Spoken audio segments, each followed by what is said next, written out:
let me say this. If you see yourself as someone who is valuable, you won't really consider that much of a problem. So, I mean, have you ever tried to sell an idea to someone and the idea is going to change the person's life and the person doesn't want to budge? Maybe you're even preaching to someone. Jesus changed your life. You know Jesus will change the person's life and the person is uninterested. You know, you're just going to feel sorry for the person, keep praying for the person and move on. You know, that's the reality of the situation. When you believe without an iota of doubt of how special you are, it's not going to be a problem if someone, says, I'm not doing this anymore. Listen, I'm not asking you to be indifferent. I'm asking you to understand two things: the power of choice that people have, and understand the value that you have. So your compensation for the power of choice that people have is that you're also a person of value. So if someone says no to you, thank God, several other people will be willing to say yes to you. You must believe that. Let me tell you this: when you believe this, your stock value will go high. I mean, it starts up here. You must believe that you're a valuable person. If you see yourself as someone going somewhere great, you are less likely to have a tough heartbreak experience. You must believe that you're special. You must believe that you're going somewhere important. Let me tell you this, and we don't like to talk about it, but it's true. You see, many times heartbreak reveals insecurities. It reveals insecurities. By the way you are whining about it, crying about it, rolling on the floor about it, you reveal very likely why the person wants out in the first place. You are too clingy, too insecure. You are insecure, therefore you are clingy. The person has taken the place of God in your life, and that happens so many times in our culture. Breakups expose idolatry. In our songs, even in the songs, I cannot do without you. The same thing you say to God, you say to woman, you say to man. You say, I cannot do without you, and then oxygen is somewhere looking at you like this. God is somewhere looking at you like this. Food is somewhere looking at you like are we a joke to you? Does he see us? So listen, sometimes we have an unhealthy attachment to people. People take the place that only God should take, and sometimes that's why they get overwhelmed and run away. But I'm not even trying to make excuses for why people move on. Sometimes people are just people. They don't have a good reason. We've established that already. But I'm just saying this.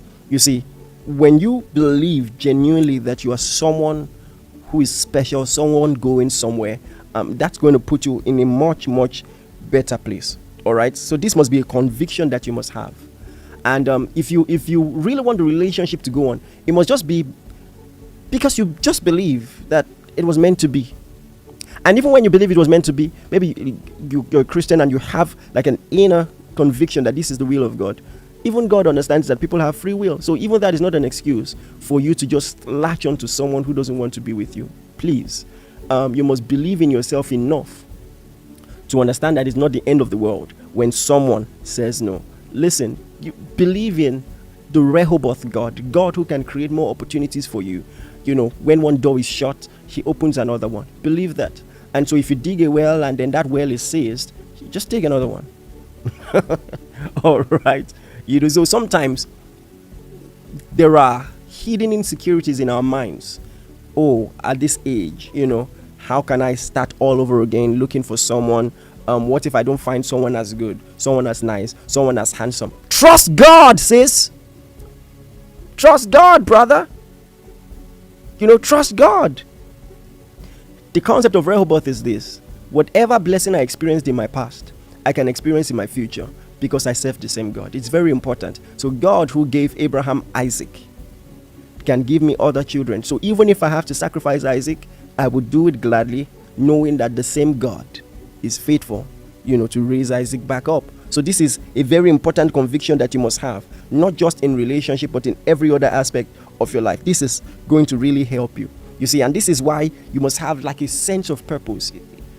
If that guy, that girl is your only essence, that's why you're going to die. God, you won't die in Jesus' name. You've heard people say time and again that, when God said it's not good for man to be alone, man was already walking. I think it can be one of the most parasitic things that can happen to a human being. Not to have any other thing going on in your life but your relationship. You will be a parasite. You will be a problem, And that's what makes heartbreak, as I'm going to talk about, even more devastating. Because you are alone. You are idle. So now it's very obvious that there is a vacuum in your life. And all you're doing is thinking about the person. That's why you're losing your mind so much. Listen, like I said, heartbreaks many times reveal idolatry. You must be passionate about your purpose. Have a divine assignment, a compelling dream. Something else you are pursuing besides the love of a man or of a woman. Something compelling. And then when you are given to that, then you are in a better position to have a healthy relationship. This is so important. So what do you do when dealing with a breakup? What do you do? If someone comes to you, someone you've been dating for a long time comes to you, in fact, someone says that the person she was dating broke up with her 11 p.m. February 13th, just 1 hour before Valentine's. Listen, if I didn't know her, I wouldn't believe this. Broke up with her 1 hour before Valentine's. What was his reason? He doesn't believe in Valentine's, and she spoke about it, so it just irked him. Wow, like guys are following our hand, in this generation. But anyways, well, then it happened. So when someone comes to you and says, "Hey, I'm not interested anymore," what do you do? What do you do? Well, I'm not going to ask you to be indifferent per se, but you want to say, okay, why? What are your reasons? And I don't stress the why too much. Because if someone breaks up with you or comes to you, has enough confidence to say, I want out, it means the person has thought about it long before, has come up with an emotional conclusion that this is not going anywhere, had already been detaching emotionally long before his words ever revealed that. So the person has already convinced his or herself. Good luck trying to convince the person otherwise. So here is what I think. And I'm not saying that every time someone says, I want out, there is no hope. I am just saying, and listen to me attentively. The reason why topics like this must be taught is because everything everything that your instincts will tell you to do will be counterproductive. This is psychologically proven. When someone says, I want out of this relationship, if you beg, you reduce your chances of, saving that relationship. If you cry, you reduce your chances of saving that relationship. Everything that your instincts will push you to do will be counterproductive. And that's why you need to listen to this. So, what do you do? Just say, all right, I respect your choice. Well, you know what my position is. I believe that we actually had something going. But, it takes two to go on such a journey. I can't force you. I really want us to make this work, but if you say so. And then keep it brief. Keep it brief.